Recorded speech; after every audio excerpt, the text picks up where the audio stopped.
imtithalan, karena mereka mengerjakan perintah Allah SWT fi ibtidaiha, di permulaan surah ini.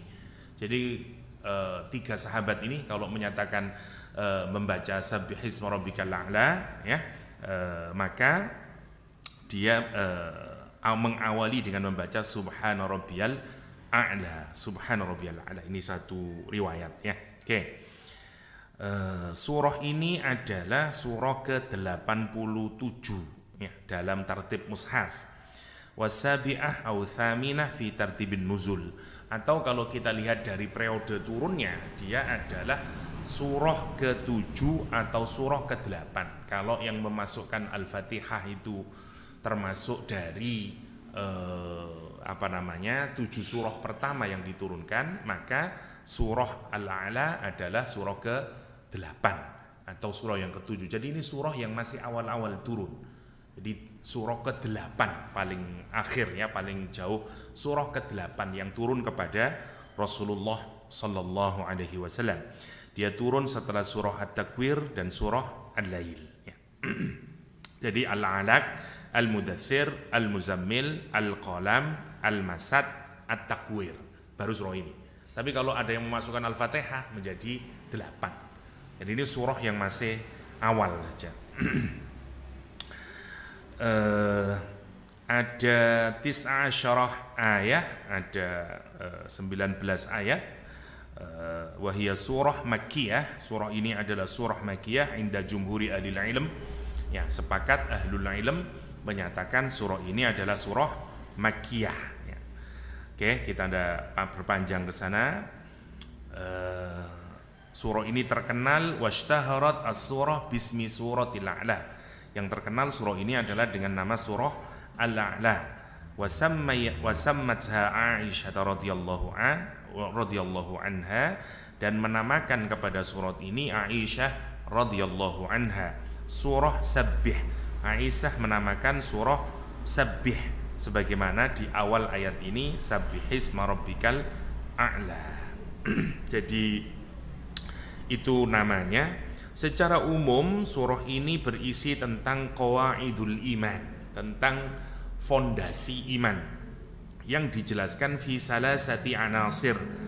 Kata penulis tafsir Wahhatut Tafsir, itu yang ditulis dalam kurun waktu, katanya saya lupa 20 tahun atau apa, ya, Wahhatut Tafsir menyatakan isi utama dari surah ini adalah berkenaan dengan qawaidul iman atau kaidah-kaidah keimanan yang dijelaskan dalam 3 unsur. Yang pertama, tauhidullah ta'ala wa tanzihi an kulli ma la yaliku bi jalalih, ya, mentauhidkan Allah SWT serta mensucikan Allah Subhanahu wa taala dari segala apapun yang tidak pantas bagi keagungannya, ya.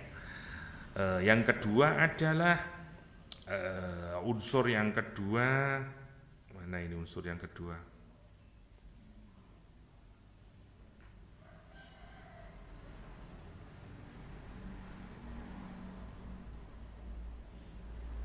Nggak ketulis saya.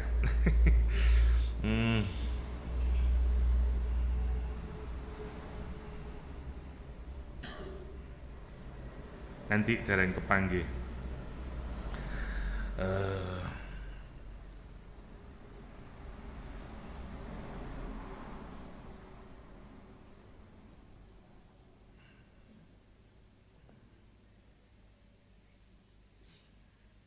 Mboten napa-napa. Nanti lah, mboten kepanggih tadi, tak tahu di keliru saya ngopinya tadi dari tafsirnya. Oke, kita lanjutkan saja. Jadi surah ini utamanya adalah berkenaan dengan napa niku qawaidul iman atau kaidah-kaidah atau fondasi-fondasi dari keimanan. Surah ini diawali dengan perintah dari Allah SWT agar kita bertasbih. Sebelum kita terlampau jauh, monggo dibahas apa itu tasbih. Di dalam Al-Quran ada dikenal dengan Al-Musabbihat, surah-surah yang diawali dengan kata sabbaha atau yusabbihu. Ada 5, ya. Ada nanti Allah itu kalau kita lihat semuanya dalam Al-Quran ada 7 tentu saja. Tapi seringkali yang disebut dengan surah Al-Musabbihat, yaitu surah yang diawali dengan kata kerja, pakai kata sabbaha. Sabbaha lillahi ma fis samawati yusabbihu lillahi ma fis samawati. Ya. Ada di surah Al-Hadid, ada di surah Al-Hasyr, surat Shaf, surah Jum'ah, ya. Dan kita nanti akan melihat ke sana sama surah Taghabun. Jadi ada 5 surah. Yang kedua itu menggunakan satu menggunakan masdar kata benda sebagaimana di surah Al-Isra subhana ila akhirih ya. Asra bi abdihi lailan itu. Yang terakhir adalah surat Al-A'la ini yang menggunakan kata perintah atau sabbihisma. Jadi kalau kita perhatikan ada 7 surah yang diawali dengan tasbih ya. Yang pertama dulu adalah surah Al-Isra menggunakan kalimat subhanalladzi asra bi 'abdihi lailan. Menggunakan kata apa namanya ini kalau bahasa Indonesia ya? Verbal noun, masdar istilahnya kalau dalam bahasa Arab. Kata benda yang dianggap kata itu asalnya ya berasal dari situ. Misalnya kayak kita menyebut menumbuhkan, asal katanya apa? Tumbuh itu. Cuman ketambahan awalan me sama kan gitu, jadi menumbuhkan. Dalam bahasa Indonesia itu namanya asal kata. Nah, asal kata itu kalau dalam bahasa Arab namanya masdar.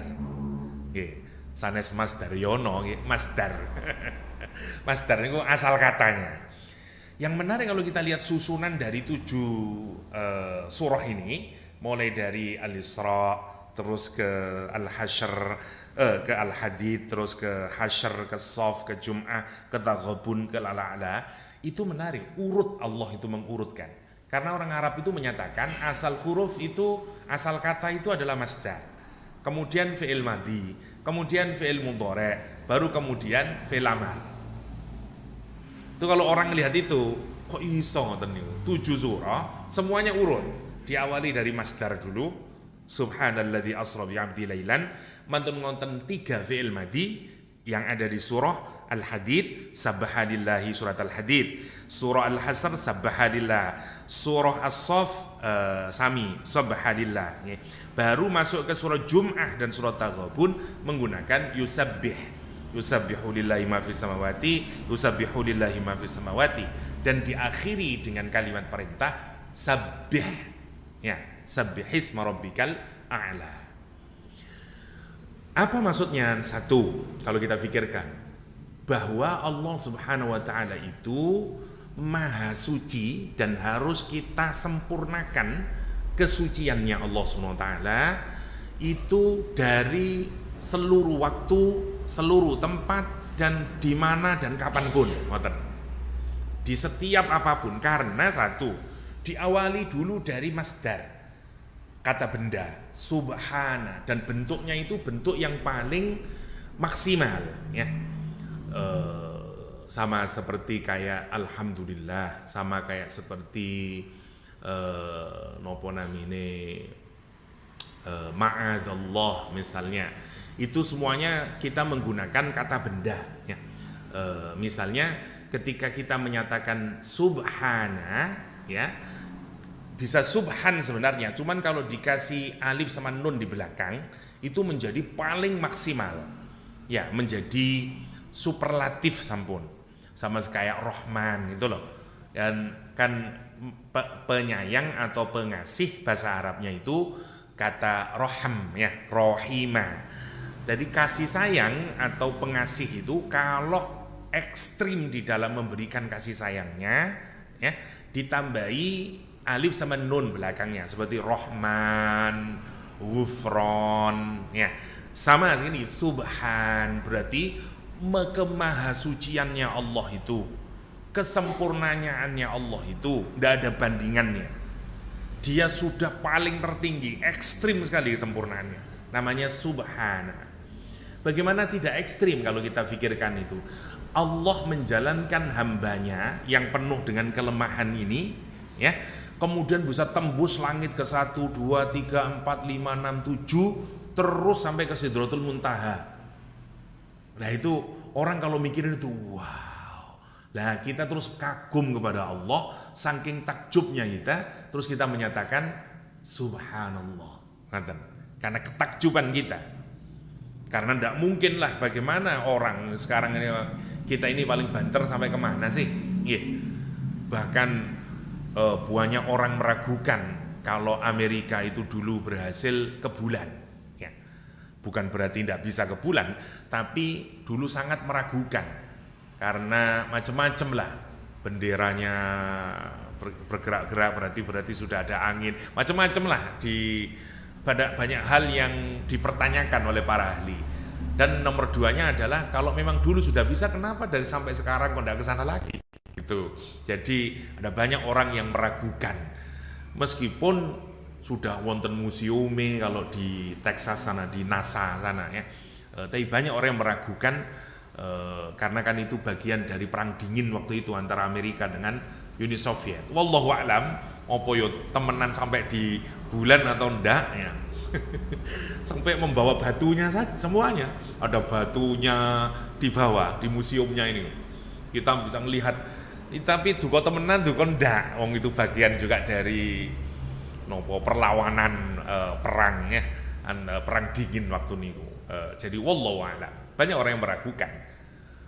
Sampai wonten namine touching the moon istilahnya, menyentuh nopo namine bulan ya. Karena bawa batunya itu terus ditaruh ini, orang antri bayar itu nyentuh watu bulan itu, dari bulan di museumnya nih. Karena orang Amerika menyatakan ini asli dari bulan ini, tidak ada ini. Nanti kados nyentuh Hajar Aswad nih loh. Kalau di Mekah nyentuh Hajar Aswad, teng Texas nyentuh watu saking bulan. Ya. Namanya touching the moon. Kenapa saya tahu? Kalau nanti teng mriko juga ikut antri. Karena itu menang memang banyak yang meragukan. Ya, Masya Allah. Wallahu a'lam. Nomor 1, mengagumkan. Yang nomor 2, setelah itu baru menggunakan fi'il madhi. Pertama di surah Al-Hadid. Kalau kita pikirkan ya, 7 surah ini yang diawali dengan dengan tasbih, semuanya mengagumkan. Ya, nomor 2 tentang besi. Al-Quran itu di surah Al-Hadid misalnya, sabbaha lillahi ma fis samawati wa fil ard wal ard wa huwal azizul hakim. Bertasbih, telah bertasbih apa saja yang ada di langit dan di bumi, wa huwal azizul hakim, dan dialah Allah al-aziz al-hakim. Dan tasbih di surah Al-Hadid ini berkenaan juga dengan Allah menurunkan besi ya. Karena misalnya Allah menyatakan wa anzalnal hadida fihi ba'sun syadid ya, wa manafi'u linnas, dan kami turunkan besi fihi, di dalam besi tersebut, ba'sun, ada kekuatan yang sangat syadid, sangat kuat, wa manafi'u linnas, dan banyak manfaatnya buat manusia. Dulu para ulama dahulu tidak mengartikan fa'anzalna itu dengan menurunkan, karena kalau menurunkan itu berarti dari atas ke bawah, namanya anzala. Seperti Quran, inna anzalnahu fi lailatul qadar. Lawang buminya di bawah kok. Kok buminya besinya di bawah kok, orang nyangkul ketemu besi, nah gitu, pasirnya campur besi, diekstrak kemudian jadikan besi, kok iso pengeran kok fa'anzalna. Sehingga ulama-ulama dahulu kalau kita buka tafsir-tafsir klasik tidak mengartikan dengan menurunkan, tapi menjadikan. Kenapa? Karena ilmu pengetahuan dulu belum mampu menjelaskan besi ini berasal dari mana gitu. Lah, setelah sekarang ilmu pengetahuan makin berkembang, sekarang sains menunjukkan bahwa ferrum atau besi itu memang bukan berasal dari bumi ini. Mboten cocok ferrum itu kalau berasal dari bumi. Dia tidak mungkin berasal dari planet seperti besi. Dia harus berasal dari planet yang bahkan jauh lebih besar dan lebih panas daripada matahari. Jadi karena saking beratnya kemudian besinya terlampau banyak di planet tersebut, meledak terus. Peristiwanya disebut dengan nova atau supernova itu, dia meledak. Lah nanti karena ketarik gaya gravitasi, masuk ke dalam bumi. Tapi ya sudah serpian-serpian nih. Kapan nih sebelum ada kita? Nah, kenapa Allah bikin gitu? Karena ba'sun syadid wa manafi'u linnas. Kados jenengan kate nopo babaran. Ya, orang tua yang baik sudah nyiapin itu. Tuku panggon turune anake, calon anake, lagi gitu, tumbas kelambine, semuanya sudah disiapin. Masya Allah kalau kita pikirin itu. Allah Subhanahu wa ta'ala kepada kita itu kados ngoten. Sebelum kita ini dihadirkan ke dunia, umahe iku wis disiapkan. Nopo mawon sing dibutuhaken. Diprosesin dulu yang kita sebut dengan evolusi ini. Semuanya disiapkan dulu. Oh, kok iki butuh petrol nih. Butuh apa iki? Dinosaurus isen diuripaken. Mboten suwe dinosaurus uripe niku. Tapi gede-gede dinosaurus, mangke dihujani kali meteor, mati sedaya dinosaurus. Sing gede-gede nih. Terus ewonan tahun lah saiki dibor teng Saudi. Nah, metu minyake dan segala macam. Jadi untuk kita semuanya itu, para ilmuwan itu bingung. Kenapa dulu itu ada dinosaurus, terus kok dinosaurus itu mati semuanya di seluruh dunia itu? Diperkirakan waktunya sama matinya, karena dihujani oleh wonten meteor dulu, wallahualam, termasuk besi. Lah, orang sekarang kemudian terkagum-kagum dengan Al-Quranul Karim karena Allah menggunakan kata fa'anzalnal hadida, terus Al-Quran itu. Maka kami turunkan, kata Allah SWT itu al-hadid, besi itu. Lah sekarang orang sekarang sudah tidak mengertikan maka kami jadikan. Ngoten terjemahannya, ya maka kami turunkan. Ngoten. Kenapa? Karena ternyata Shadaqallahul Adzim, besi memang sesuatu yang Allah turunkan buat kita. Lah kita kalau terus mikir itu, dan di dalamnya untuk apa? Karena di dalamnya ada ba'sun syadid, ada kekuatannya yang kuat. Bayangkan jenengan kalau misalnya kita tidak ada besi di dunia ini. Ya nopo terus bangun, wah betul saya meningkat, nah gitu. Susah, banyak hal karena kekuatannya itu. Wa manafi'u linnas, dan banyak manfaatnya buat manusia. Buat persenjataan, buat ini, buat itu, dan segala macamnya. Ini besi. Lah kita ini kalau mikir ngoten, mestinya keluar dari lidah kita nopo? Subhanallah. Ngoten. Karena itu tadi sabbaha lillahi ma fis sama di surah Al-Hadid. Di surah Hasyr, surah pengepungan, tentang siapa ini? Bani Nadir. Kita kalau paham ceritanya mesti layak, makanya Allah mengawali dengan tasbih juga. Kenapa? Bayangin, mereka itu kalah tanpa perang. Yahudi Bani Nadir itu, bayangkan ya. Yahudi Bani Nadir itu ketika Rasulullah SAW berhasil mengalahkan mereka dan mengusir mereka itu oleh Rasulullah SAW. Jadi kisah singkatnya adalah Bani Nadir ini banyak mengalami kekurang ajaran kepada Nabi. Begitu Nabi menjadi pemimpin negara kota Madinah, maka Nabi Muhammad SAW kemudian membuat kesepakatan bersama yang disebut dengan Piagam Madinah. Tentu Bani Nadir, Bani Qainuqa, Bani Quraidah itu rela menjadi bagian dari umat Islam, jadi warga negara Madinah, dengan persyaratan mereka seia sekata, ya tidak melakukan pembelotan, dan bahkan mereka siap untuk berbagi, misalnya bayar pajaknya dan segala macamnya lah. Karena itu Rasul memproteksi 3 masyarakat Yahudi ini. Lah, yang menarik, setelah perang Badar, dulu mereka ini kan hidupnya mereka ini di Madinah. Aus sama Khazraj di sana itu, kalau kita mudahkan, orang Madinah dulu, orang Yasrib itu isinya Aus, Khazraj, 3 Yahudi, 3 qabilah Yahudi, ada 3 jadi ya, ada 5: Aus, Khazraj, Bani Nadir, Bani Qainuqa, Bani Quraidah. Lah, Aus sama Khazraj ini perang terus, tapi orang Yahudi ini berkoalisi dengan masing-masing ini.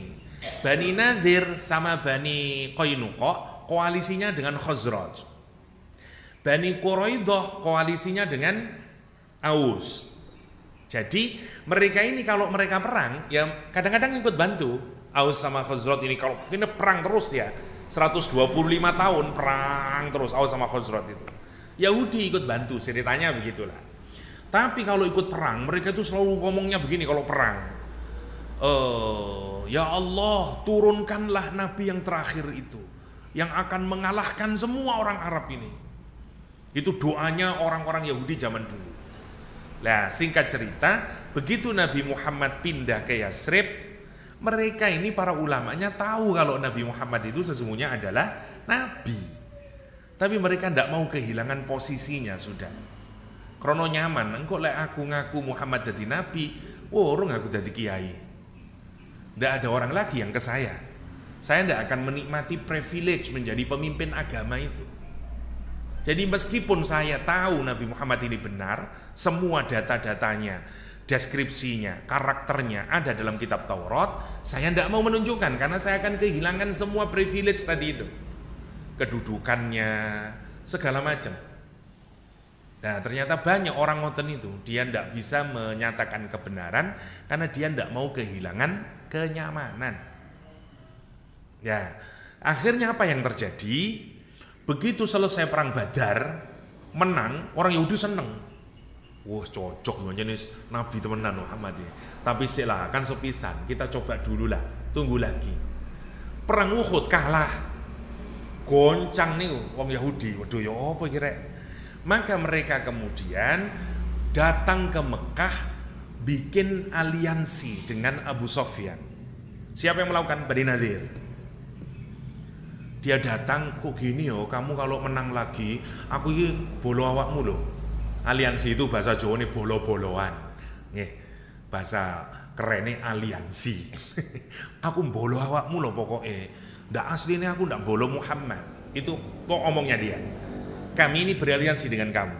Diketahui oleh Nabi Muhammad, oke, masih belum ditindak, kesalahan nomor 1.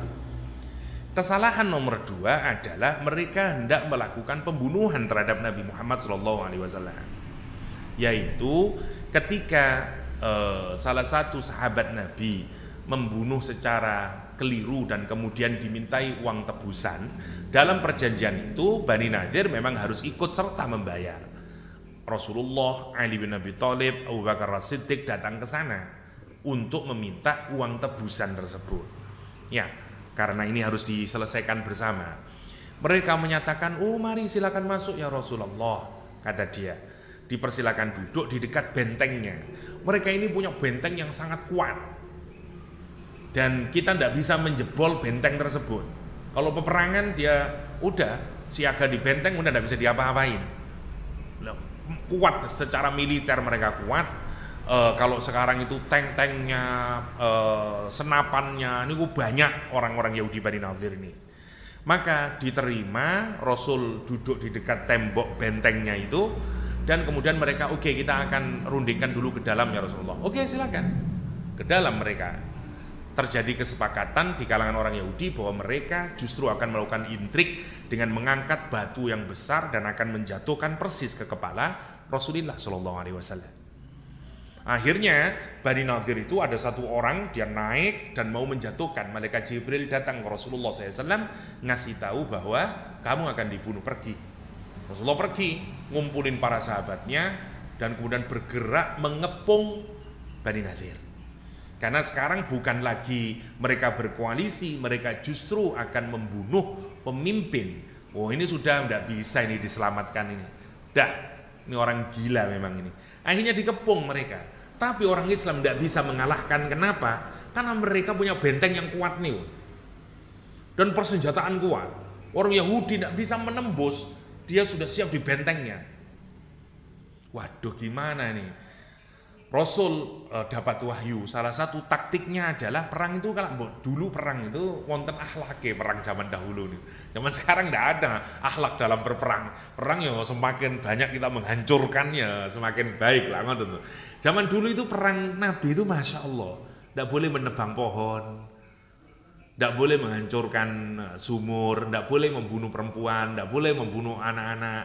Ya napa perang model atas konten nih. Jadi pohon-pohon tidak boleh ditebangin, haram hukumnya dalam, hatta meskipun dalam peperangan. Lah, kehidupan orang Banu Nadir itu ekonominya adalah dari pohon kurma. Dan mereka ini petani kurma banyak. Nabi dan kita tidak bisa masuk ini, dikepung oleh Rasulullah berapa hari, 10 hari dikepung, tidak bisa ngapa-ngapain, namanya hasyar. Lah kata ini tidak bisa, ini gimana ya Rasulullah, dan seterusnya. Akhirnya kata Nabi, datang perintah Allah untuk diperbolehkan menebang sebagian, tapi sebagai taktik mawon, ditebang, karena kalau pohon kurma ditebang, wah tentu sumpek, waduh iki lek ditebang mangan apa aku? Karena ini seperti kata orang barat, bread and butter-nya. Ya, napa lek niki. Iku penggaweane di situ. Ndak hidup kalau ndak wah, kini kalau pohon kurma ditebang, meskipun kita punya senjata, makan apa kita? Sehingga oke negosiasi lah. Lah, Nabi memberi waktu 10 hari. Dalam waktu 10 hari kamu harus hengkang. Nomor 1, dari Madinah, keluar dari kota Madinah, kamu boleh ke Syam, boleh ke Khaybar, pilihannya. Yang kedua, kamu boleh membawa hartamu apapun saja, tapi hanya dengan 1 onta, tidak boleh lebih. Nabi menyatakan. Mereka ini digambarkan di dalam Al-Quran, wa qadhafa fi qulubihimur ru'ba, kata Al-Quran.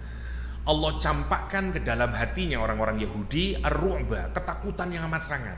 Itu yang membuat mereka kalah.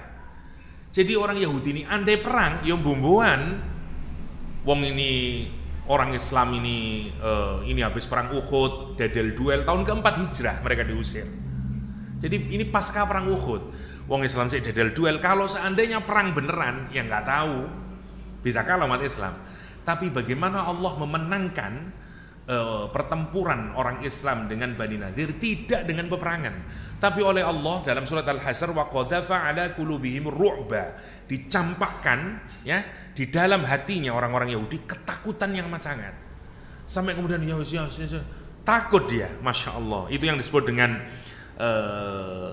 sampai ngapain kemudian, yukhribuna buyutahum bi aidihim wa aidil mu'minin fa'tabiru ya ulil absar. Mereka kemudian membakar, merusak rumahnya sendiri karena ketakutan itu. Nomor 2, karena katanya saking melekini, saking pewelitnya orang Yahudi, karena dia mau meninggalkan, terus dia bilang gini, iki kok lah sampai masih api dipek wong Islam ini nanti.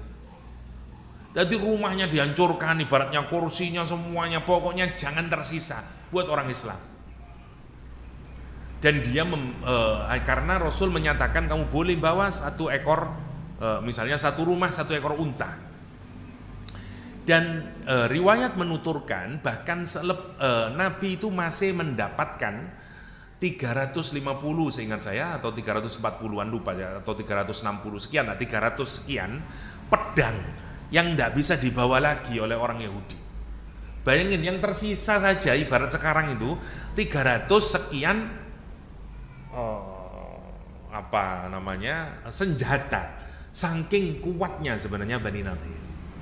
Dan akhirnya Bani Nadir terusirlah dari Makkah. Nah, proses pengusiran Bani Nadir yang sangat memukau itu dengan tanpa peperangan, yaitu dicampakkan ke dalam hatinya rasa ketakutan, dan bahkan mereka sendiri yang merusak rumah-rumah mereka. Itu siapa kalau bukan Allah yang melakukan? Karena itu surah ini diawali dengan tasbih. Oke. Surah Shaf juga ngoten. Kemenangan orang Islam itu karena mereka bersatu padu, bikin soft. Ya, bukan soft ya, tapi soft. Bikin barisan-barisan yang rapi, kokoh, dan itu semua karena hati mereka diikat dengan ikatan yang sama. Orang Islam itu situ, yasuddu ba'duhum ba'dha. Dia seperti sufuf, seperti soft yang kokoh itu. Ya. Itu kalau kita melihat begitu, itu yang awalnya permusuhan, semuanya bisa diikatkan hatinya, dan bahkan dalam peperangan bentuk satu soft, kecintaannya antar para tentara orang Islam, umat Islam, itu mengagumkan. Siapa yang bikin itu semuanya? Allah. Subhanallah. Surat Shaf. Surat Jum'ah juga gitu. Kita dikasih kesempatan oleh Allah seminggu sekali, ya, agar kita ini imbang antara jasmani dan ruhani kita, tidak ngurusin dunya tok ae. Satu. Yang kedua harus imbang antara individualisme kita dengan kolektivitas kita. Kita ini bukan makhluk individual. Makanya Jumatan minimal kumpul bareng dan seterusnya dan seterusnya. Dan semestinya Jum'ah itu membicarakan tentang urusan kolektif kita, kayak apa masyarakat ini, siapa yang masih sakit, dan seterusnya ya. Karena itu kita bertasbih dengan polanya itu. Dan terakhir di surat At-Taghabun, ketika nanti benar-benar di akhirat itu disingkapkan siapa yang beruntung, siapa yang tidak beruntung karena melakukan maksiat kepada Allah. Karena itu kita juga bertasbih. Dan terakhir di surat Al-A'la baru kemudian kita diperintah bertasbih dengan nama Allah yang maha tinggi. Itu namanya Al-Musabbihat, sebagaimana yang ada di dalam surah ini. Oke. Kita masuk sekarang ke ayat yang pertama, ya. Bismillahirrahmanirrahim. Sabbihisma rabbikal a'la. Bertasbihlah, pujilah atau sucikanlah nama Rabbmu Al-A'la, yang maha tinggi. Kita sebelum masuk terlalu jauh, kita bahas dulu tasbih, ya. Tasbih dari kata sibahah atau sabbaha, artinya berenang atau floating, ngambang. Ngambangnya ini bukan hanya di air, tapi termasuk juga di langit sana.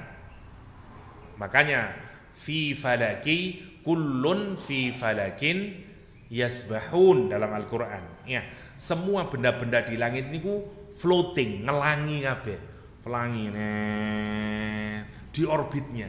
Kullun segala macam fi falak, di orbitnya, yasbahun niku ngelangi, muter ngelangi. Dia tidak pindah kemana-mana, terus posisinya tetap. Orang itu kalau berenang, ya, atau floating, dia harus mempertahankan posisinya ngeten, boten ke dalemen karena terus nyilep, atau ke atas, ya tidak bisa juga. Jadi orang itu kalau berenang, dia berusaha terus maintaining, terus di-maintain tetap posisinya. Dan kalau orang itu kalau berenang semakin jauh, semakin jauh, semakin jauh, semakin jauh. Dari situ makna dasar kata tasbih. Apa kaitannya dengan tasbih kita? Tasbih itu kemudian memiliki makna mensucikan atau mendeklarkan kesempurnaannya Allah Subhanahu wa taala, ya. Karena kemudian banyak orang yang menganggap atau mengalamatkan sesuatu yang tidak pantas, tidak selayaknya, tidak sepatutnya kepada nama Allah, kepada zat Allah, kepada perbuatannya Allah, pada asma dan sifatnya Allah, kepada af'alnya Allah Subhanahu wa taala, ya, dan seterusnya. Misalnya kita kasih dulu contoh, misalnya pada asma sama sifat. Misalnya jenengan dagang api-apian, mantun ngoten wis jujur, ditipu sama orang. Terus dengan, ya Allah, katanya engkau itu Rahmanur Rahim, katanya engkau itu adil, kenapa saya kok mendapatkan ketidakadilan?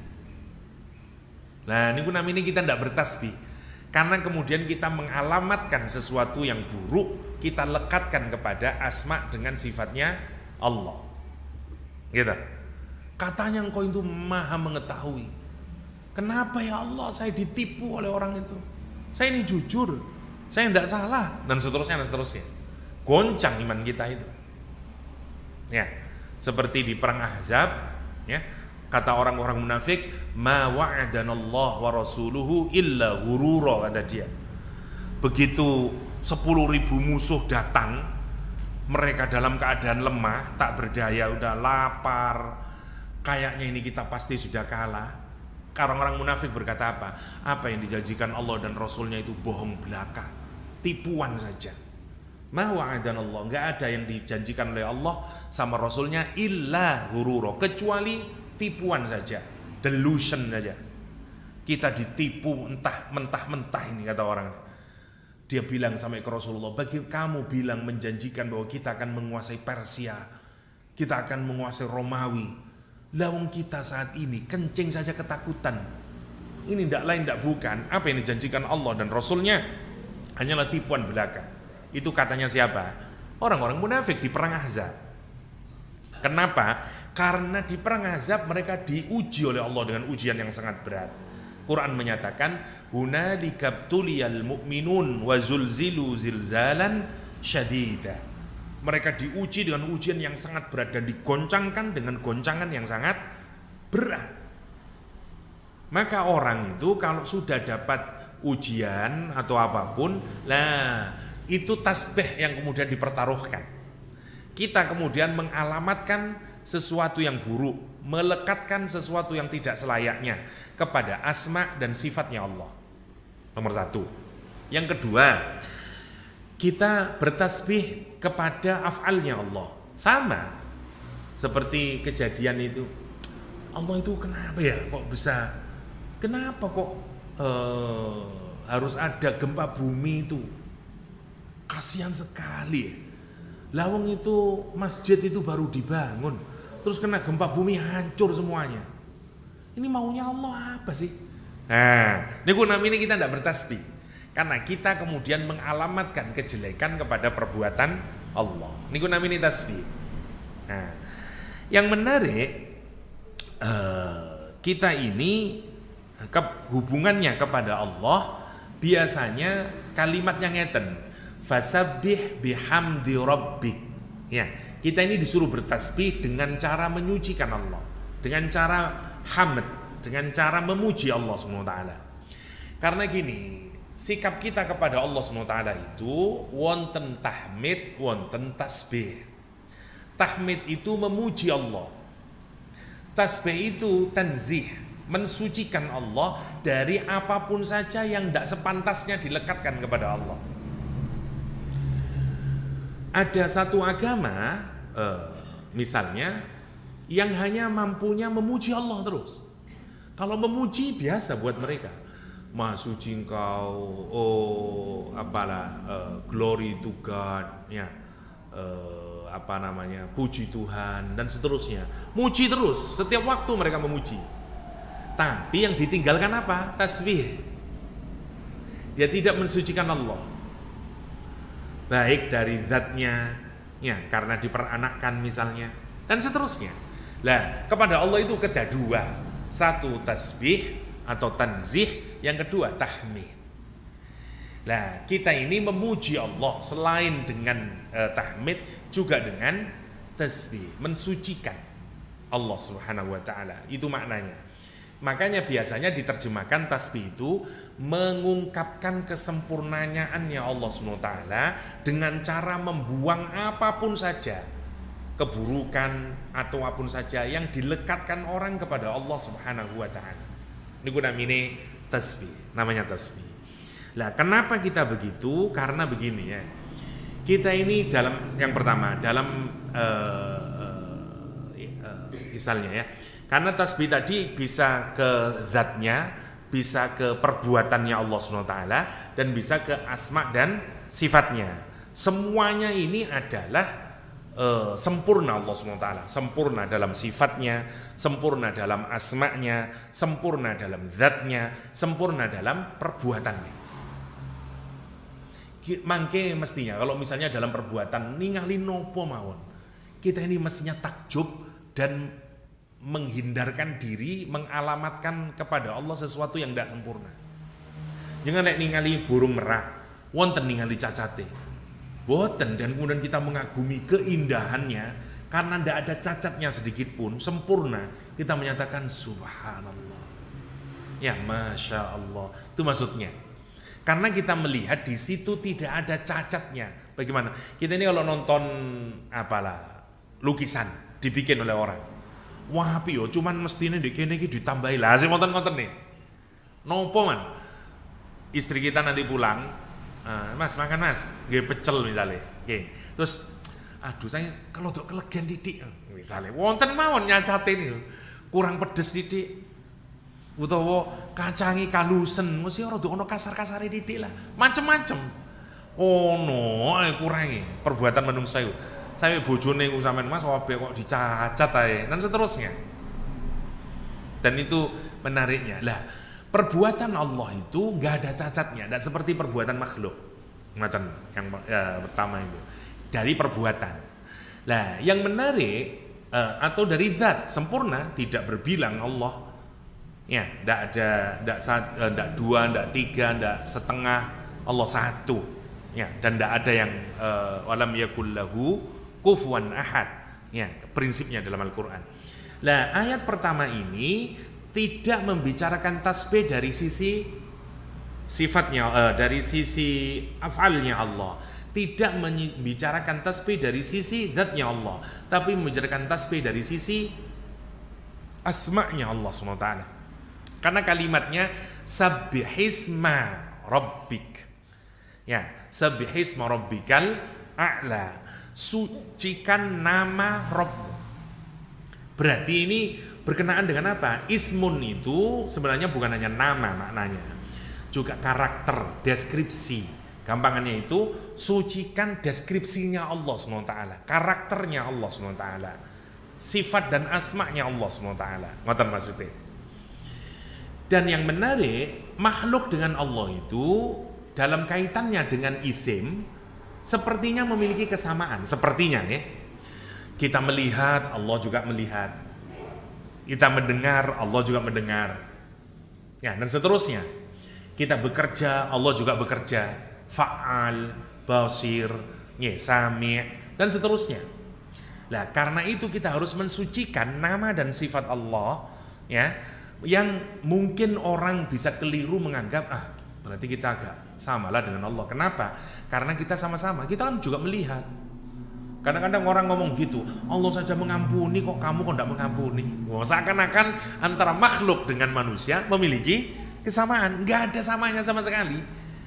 Kita harus benar-benar mensucikan Allah dari persamaan dengan makhluk. Ngoten.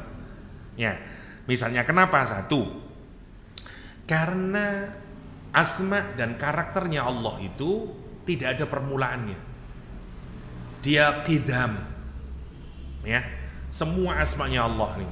Sementara kita itu kudus, diciptakan, awalnya tidak bisa melihat terus bisa melihat, telinga awalnya tidak mendengar terus bisa mendengar, gitu. Karena itu tidak bisa dibandingkan. Nomor satu. Nomor dua, sifat kita itu punya batasan. Allah there is no limit. Pendengarannya kita terbatas, cuman 20 Hz sampai 20.000 Hz. Di bawah 20 Hz tidak bisa mendengar kita. Di atas 20.000 Hz tidak bisa mendengar juga kita. Basir, kita juga punya mata, ya, mampu melihat, tapi penglihatan kita dengan penglihatan Allah nggak ada samanya. Coba bayangkan ya. Kalau jenengan nanti pulang buka Google Earth, ya, awalnya bundernya lah gitu, Google Earth itu. Tapi di zoom in, ketik mawon Masjid Al-Falah Gadang. Kumoro dugi bunder ngenten senet ke Malang di zoom lagi senet Gadang di zoom in, tutup mriki sampai pelataran kelihatan. Masya Allah, kita lihat itu kok hebat ngono yo menungso nih. Kan damel satelit view, damel pandangan satelit bisa kelihatan semuanya itu. Oh, kalau yang live bisa sekarang. Oh, ada berapa itu sepeda motor itu? Siapa yang ada di situ? Sayang yang di internet kan buatan live. Tapi kalau yang dimiliki oleh Pentagon sana live nih. Jadi kate ngebom Al-Falah gampang banget nih. Cuman di zoom set. Oke. Siapa yang diurang tambah set. Ketemu koordinatnya bung beng mati pun. Sipil itu terus wong Amerika itu tadi. Wow, Pentagon, dan itu teknologi mungkin 50-60 tahun yang lalu nih pun buat Amerika. Jadi makanya dulu ada yang menduga Syekh Yasin itu terbunuh ya karena pakai satelit view oleh Israel. Ya kita tahu ya Syekh Yasin yang buatan gak ada kaki itu salah satu pemimpin Hamas teng Palestina kan begitu keluar habis sholat subuh nih di mobilnya langsung kena bom. Yang lihatnya pakai apa? Ya pakai niku lah. Israel jago ya, misalnya. Masya Allah kalau kita pikirin. Lah, Itu sudah capaian sekarang yang paling tertinggi dari melihatnya manusia. Nah, gitu. Kalau kita pakai mata, nggak bisa kita. Cuman ngelihat ke sana, kita nggak bisa ngelihat ke belakang. Begitu ngelihat ke kanan, nggak bisa ngelihat ke kiri. Kita menciptakan alat bantu melihat. Ada mikroskop elektron yang sampai bisa ngelihat ke nano. Masya Allah kalau kita lihat.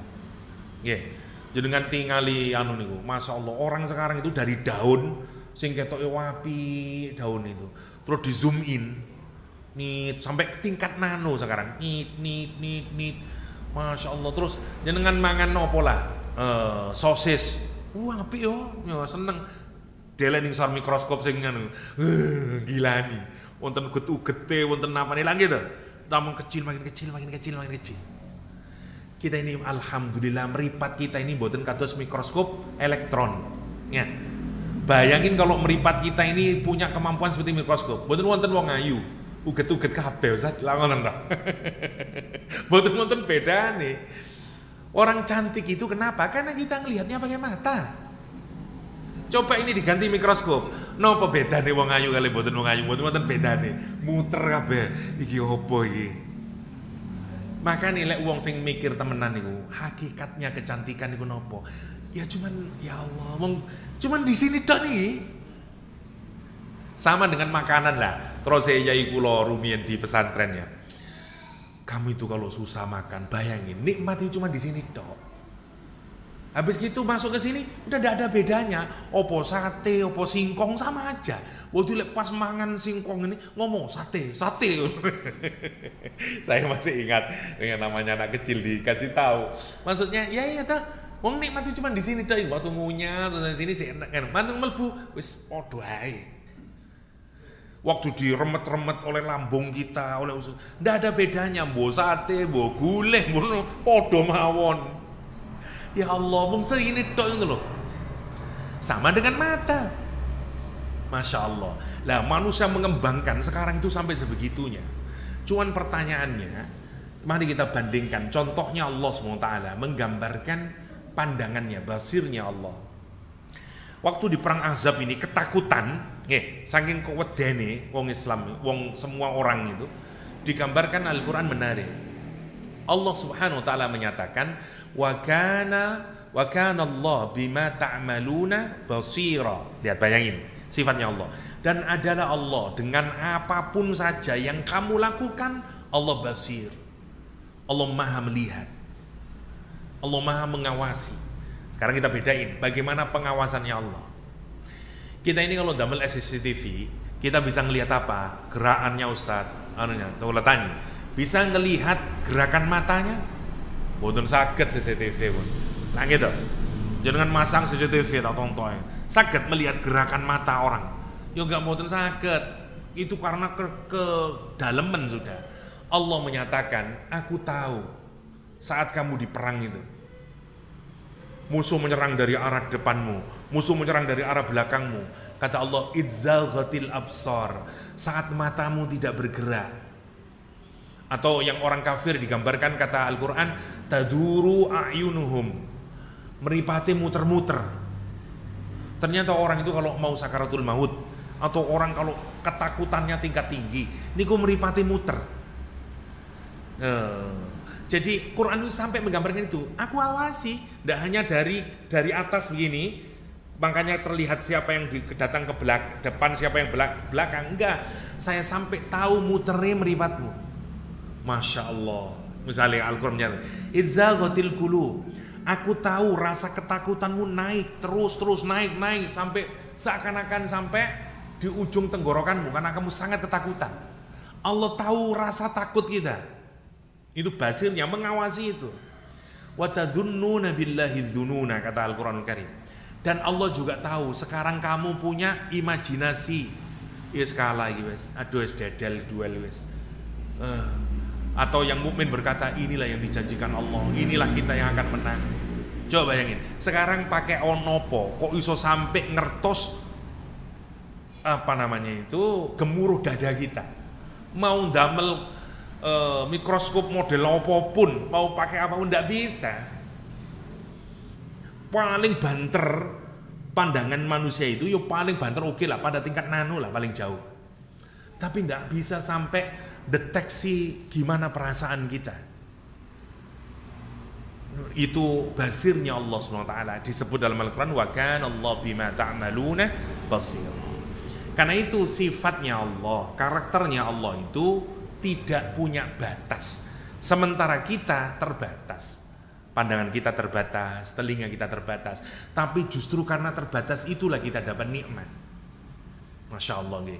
Jangan bayangkan mau niku, seandainya mata saya ini diberi kemampuan lebih, kita mungkin menganggap, lah iya rek, aku kok iso ro kok yo ngono yo nerawang sampai kono. Mboten neco ngoten niku.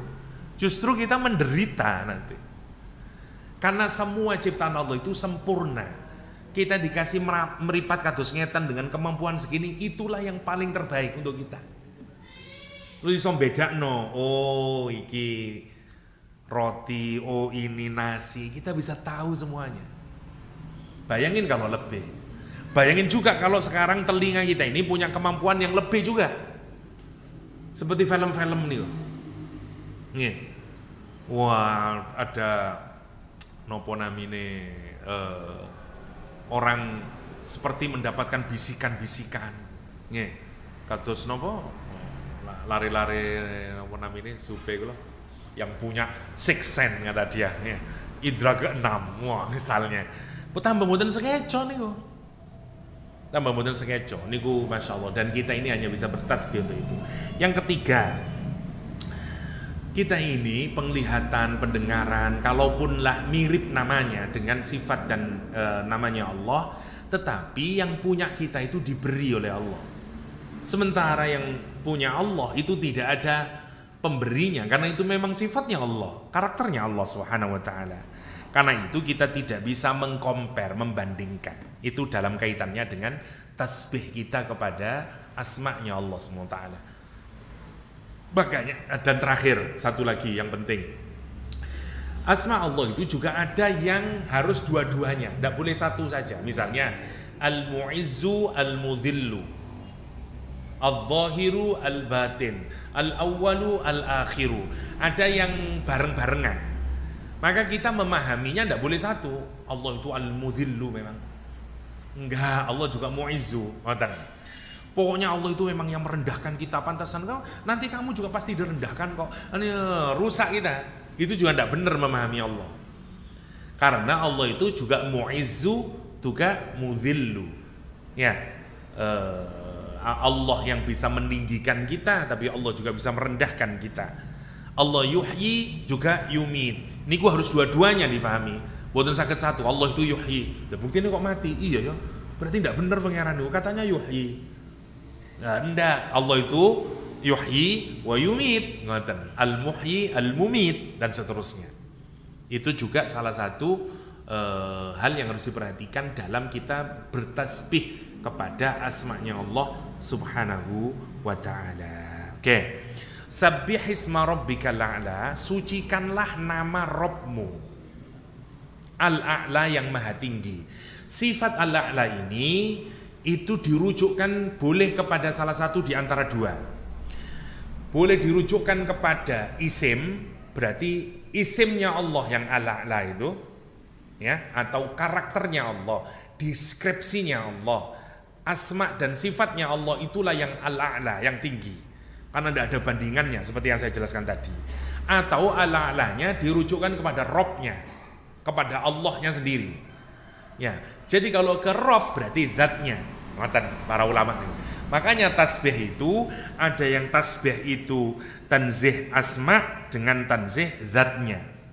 Ya, kita mensucikan Allah itu mensucikan asma dan sifatnya, dan juga mensucikan Allah dari zatnya juga. Orang menganggap zatnya Allah itu misalnya ada 3 tapi 3 in 1 ya, dan seterusnya, atau kopi ABC mawon 3 in 1 nah gitu. Dan seterusnya. Dan saya ya bukan untuk memaksudkan menjelekan, tapi dalam agama Islam itu termasuk tasbih dan termasuk penghinaan kepada Allah SWT dalam agama Islam. Karena itu dianggap sebagai bukan tanzih. Kita tidak mensucikan Allah Subhanahu wa taala. Nah, dua-duanya jadi sabbihis itu indahnya Al-Qur'an. Meskipun nyebutnya sabbihisma rabbikal a'la, kalau tidak ada al-a'lanya berarti dia tasbih ke siapa saja, ke asma sama sifat. Tapi gara-gara dikasih al-a'la, maka sekarang menjadi dua. Tasbih itu kepada asma dan sifat, tasbih itu juga kepada zatnya Allah SWT. Karena zatnya Allah al-a'la dan asmanya Allah juga al-a'la. Gitu maksudnya. Oke. Itu yang pertama, sabbihisma rabbikal a'la. Kalau di dalam tafsir kita baca ya, apa yang dimaksud dengan tasbih di sini? Azim rabbakal a'la. Ya, agungkan Tuhanmu atau Rabbmu yang maha tinggi. Nazih isma rabbika an ayyusamma bi ahadun siwah. Ya, sucikan nama Rabbmu dengan memberikan nama menamakan seseorang selainnya. Tidak boleh ya. Makanya ada adabnya kalau kita menamakan orang dengan mengambil nama Allah, depannya dikasih Abdun. Nah gitu toh. Abdul Wahid, Abdul Rahman, Abdul siapalah, Qayyum dan seterusnya ya. Maknahu irfa' sautaka bi dzikri rabbik. Ada juga yang mengartikan sabbihisma rabbikal a'la itu maksudnya adalah tinggikan suaramu ya dengan menyebut Rabbmu. Ada yang menyatakan sholli li rabbik, maksudnya sabbihisma rabbik, macam-macam para ulama tafsirnya. Sabbihisma rabbikal a'la maksudnya salatlah. Ya. Isma rabbik yang pertama bi amri rabbik, dengan amarnya Allah.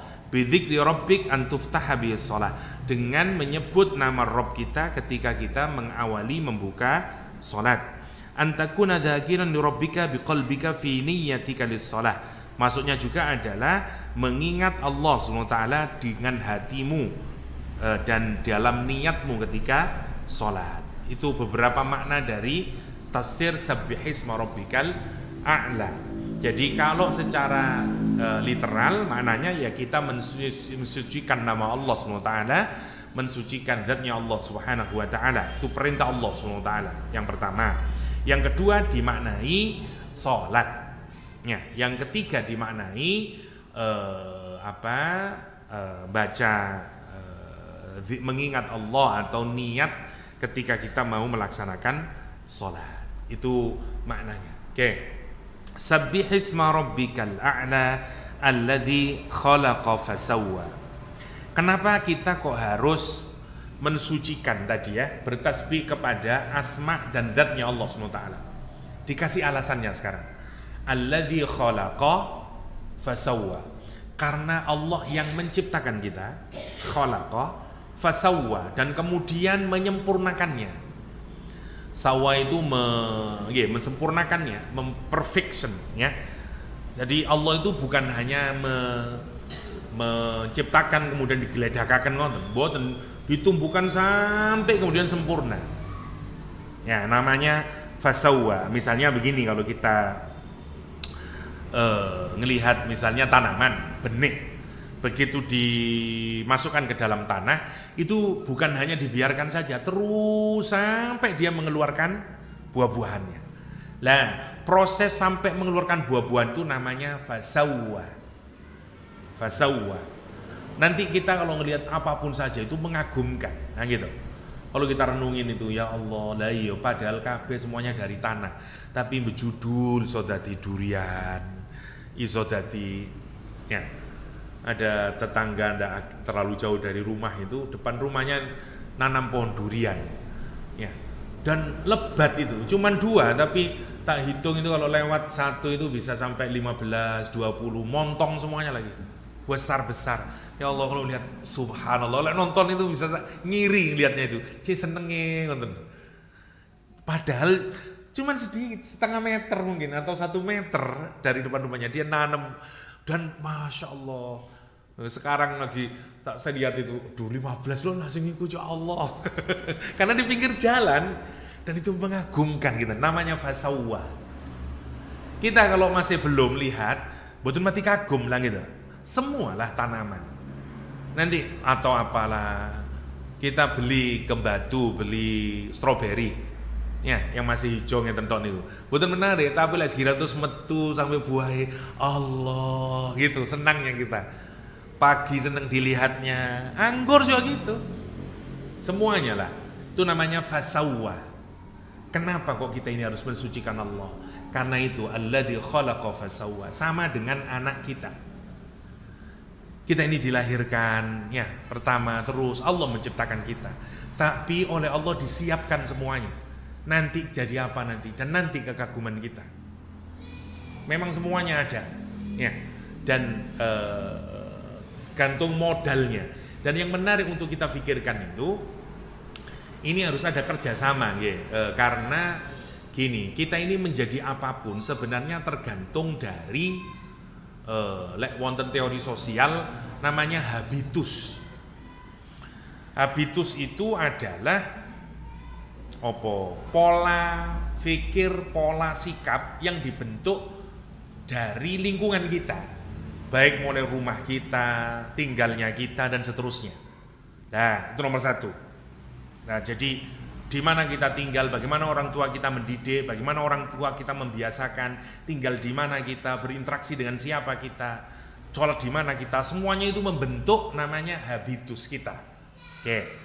Gampangannya ya, saya mudahkan, tidak terlampau seperti di perkuliahan. Satu, nanti orang itu sukses atau tidak, ya, proses fasawwa itu satu tergantung dari habitusnya, yang kedua tergantung dari modalnya. Lah modal itu bukan hanya, kalau dulu orang berpikir modal itu cuma duit, enggak. Wonten sekarang itu modal sosialnya, modal kulturalnya, jaringannya dia dengan siapa, relasinya dengan siapa, model kulturnya kayak apa, dan seterusnya. Dan itu yang menentukan kesuksesan kita ke depan. Misalnya, jenengan kepingin mencetak anaknya mau menjadi katakanlah guru, atau tak dadekno profesor di universitas. Kalau pakai rumus hari ini, caranya bagaimana? Bentuk habitusnya dulu. Kira-kira orang jadi profesor itu yang dibutuhkan apa? Misalnya seneng moco, seneng nulis, maka dari rumah sudah harus dibiasakan begitu. Orang tuanya, anaknya, semuanya dibikin suasana yang terus menerus seneng moco. Kalau ngajak anak, ayo mampir ke perpustakaan, ayo mampir ke tuku buku, dan seterusnya.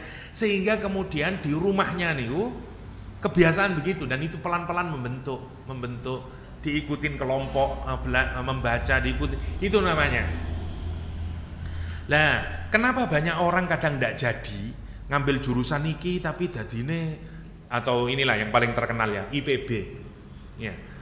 Orang anak IPB itu antik-antik, di perbankan, di mana-mana. IPB itu sampai terkenal dengan universitas yang meskipun anaknya jurusan pertanian, tapi nggak ada yang jadi petani. Nah, tapi di seluruh bidang wonten yang IPB ini, ya, yang menarik. Lah, salah satunya kenapa kok nggak bisa jadi itu? Atau kita lah ambil dulu jurusan Ustaz dulu Ustaz, psikologi, tapi saya inginkan kulo teng ekonomi loh, kok iso ngoten nih? Misalnya psikologi ekonomi, karena mboten matching tadi ini. Bawaannya mboten matching. Itulah yang menyebabkan kenapa anak dokter kata-katanya gitu tadi dokter. Kenapa? Karena memang pun terbentuk sejak awal. Kita kalau mau gitu harus ngoten. Ya. Kenapa misalnya anaknya orang petani kok bisa sukses jadi itu? Iya, karena dia kemudian mesti salah satunya dipindahkan. Ya. Misalnya anaknya bapaknya tani tapi kon tak pondok noleh dia leng gontor kono. Jadi punya habituasi yang berbeda kemudian, malah moco, malah disiplin, malah anu dan seterusnya. Dan itu modal dia untuk ke depan.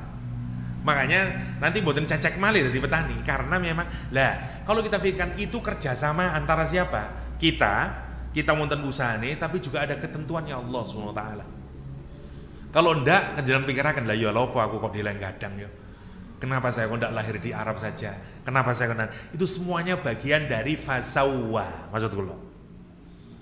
Dan kita ini kalau nonton-nonton, masya Allah, itu semuanya adalah bagian dari penyempurnaan Allah Subhanahu Wa Taala. Kamu karena mau dicetak oleh Allah jadi A, maka dipersiapkan semuanya. Jenis keluarganya, bapak ibu, lingkungannya, semuanya agar nanti tumbuh maksimal. Ibaratnya itu. Sama lah seperti petani yang baik. Lek padi yo harus airnya sekian. Tanaman ini jok disiram tok mati, dapati seneng banyu wit-witan ini. Yang ini lihat, ngonten toh. Semua orang yang pertanian ngerti nih. Ustaz, lek bunga ini tidak banyak Ustaz. Ini sehari sekali cuman. Dan tidak boleh ini kudu dilep nih. Niki lek mboten dilep, wah nggih mboten sae. Ngoten makanya dilep berapa hari sekali gitu. Dikasih air, ada yang enggak. Lah sama, kita ini kalau mikir kenapa ya kok bisa beda-beda. Itu bagian dari khalaqa fasawwa. Khalaqa fasawwa. Ya, itu yang pertama ya. Allah itu menciptakan kita dan menyempurnakan kita semuanya. Semua makhluk dan termasuk kita kalau kita mikirkan. Ya, kalau kita pikirkan. Walladzi, satu ayat lagi, walladzi qaddara fahada. Tidak hanya itu, yang kedua, yang ketiga adalah yang pertama khalaqa, yang kedua fasawwa, yang ketiga qaddara. Allah ngasih kadar, ngasih ketentuan. Ya, maksudnya yang pertama tentu ketentuan, kata para ulama, qaddara syaqawah was sa'adah, menentukan kebahagiaan atau kesengsaraan. Qaddara arzaqahum wa aqwatahum wa hadahum lima'ashihim, menentukan rizkinya, menentukan makanannya, ya, dan memberikan petunjuk kepada pekerjaannya, kehidupannya, dan seterusnya. Qaddarahum dzukuran wa inasan, menentukan dia akan menjadi laki-laki atau perempuan. Qaddara khalqahum fil arham, menentukan bentuknya di dalam rahim itu nanti jadi kayak apa, ini rambutnya warna apa, hidungnya bagaimana, itu semuanya qaddara. Khamisan khalaqahum lil jaza wa hudahum lil amal. Ya. Dia dikasihkan ditentukan bagaimana dia bisa nanti berbuat sehingga dia mendapatkan balasan dari Allah SWT, diarahkan dia sehingga dia bisa beramal. Itu semuanya bagian dari kata qaddara. Allah menentukan semuanya, kasih proporsi yang maksimal dari jasad kita, pikiran kita, semuanya namanya qaddara. Terakhir fahada. Jadi ada 4 hal yang nanti mungkin di pertemuan mendatang kita detailkan lagi ya, yang harus kita renungkan sehingga itu membuatkan kita bertasbih pada Allah SWT. Satu, Allah menciptakan kita, menyempurnakan kita, memberikan ketentuan takdir kepada kita, ketentuan apapun saja ya. Yang terakhir memberikan hidayah. Dan hidayah itu biasanya terbagi menjadi 3. Satu, hidayah yang sifatnya natural, biasanya disebut sifat instingtif. Ya, kita kalau mikir ya kenapa ya kambing itu kok ya tahu mana daun yang bisa dimakan, mana daun yang tidak bisa dimakan. Namanya itu hidayah yang paling rendah. Ya, diberikan pada hewan, dan kita karena juga hewan sebenarnya manusia juga, kita juga dikasih namanya insting. Ya, itu hidayah paling bawah. Kita tahu panas langsung, dingin langsung, dan semuanya. Badan kita itu langsung merespon itu. Seperti binatang sebenarnya kalau kita pikirkan. Masya Allah, minuman itu yang kita minum, kalau dia dingin nanti diangetkan oleh tubuh itu. Bukti, kalau kita minum kepanasan nanti juga didinginkan oleh tubuh. Kok iso sakit ngoten nggih? Sopo sing ngandani ngono iku? Niku namanya hidayah tingkat pertama. Makanya tiang pipis, ngapunten nggih, orang pipis semuanya sama. Mboten wonten pipis meskipun dingin terus aduh jadi dingin air kencing saya, enggak, tetap aja. Suhunya tetap segitu orang kencing itu. Bah musim panas, musim dingin tetap sama. Kenapa? Karena tubuh yang memproses.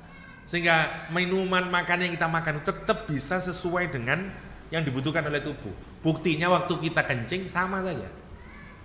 Makanya mitos sebenarnya ojo ngombe adem gare lemu. Sebenarnya bukan adem wis gare lemu niku. Karena miningan dingin dicampur gulane ini wis gare lemu.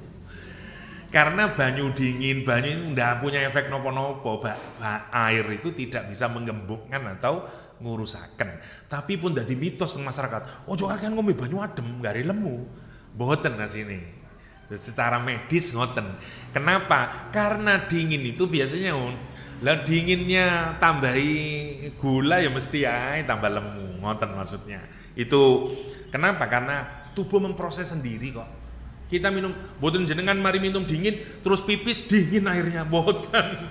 Tetep mawon anget. Nggih, niku hebatnya tubuh kita. Sopo sing maringi ngoten itu? Huda, Allah paling rendah. Yang kedua, petunjuk berupa akal. Kita bisa mendeteksi, oh berarti gini, oh ini begini. Itu yang kedua. Yang ketiga, petunjuk bersifat ruhaniyah. Dan ini diintervensi oleh Allah SWT, namanya Al-Quranul Karim. Yang dua, tidak ada intervensi. Ya, sudah dikasih oleh Allah. Otak kita dikasih, makanya kadang salah. Lah insting bukan salah. Ya, tapi karena sudah otomatis. Tapi kalau ini harus dicerna dulu, lama prosesnya.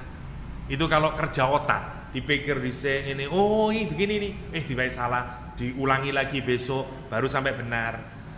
Allah yang ngasih hidayah itu, namanya hidayah intelektual, tingkatan yang kedua. Yang ketiga hidayah spiritual.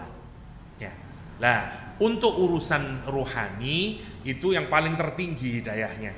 Oleh Allah diintervensi, diturunkan Al-Quranul Karim sebagai hudan lil muttaqin. Lah kita ini hidup disiapkan itu oleh Allah. Khalaqa fasawwa qaddara fahada. Semuanya ada. Tidak hanya diciptakan saja, disempurnakan penciptaan kita, rambut kita, telinga kita, semua sempurna. Yang kedua, ditentukan proporsinya. Sampai proporsi semuanya, telinga kita, kemampuan mendengarnya sudah disetting, sampai tempat tinggal kita, orang tua kita, daerahnya di mana, sampai nanti jadinya apa, sampai matinya masuk mana dan seterusnya. Sebenarnya sudah bagian dari ketentuan Allah. Dan terakhir, Allah persiapkan hidayahnya. Mulai dari insting kita, otak kita, hidayah untuk meraih kesuksesan baik di dunia dan di akhirat. Kita disuruh bertasbih untuk itu semuanya. Kita lanjutkan insya Allah di pertemuan mendatang. Mohon maaf masih memang banyak teoritisnya berkenaan dengan tasbih. Tapi setelah itu nanti kita akan lebih detail lagi menjelaskan konsep yang diajarkan dalam surah Al-A'la insyaallah. Adanallahu yakum ajma'in wa sallallahu ala nabiyyina Muhammadin wa alihi wa sahbihi wa sallam wa akhiru da'wana alhamdulillahi rabbil alamin. Subhanakallahumma wa bihamdik asyhadu an la ilaha illa anta astaghfiruka wa atubu ilaik. Assalamualaikum warahmatullahi wabarakatuh.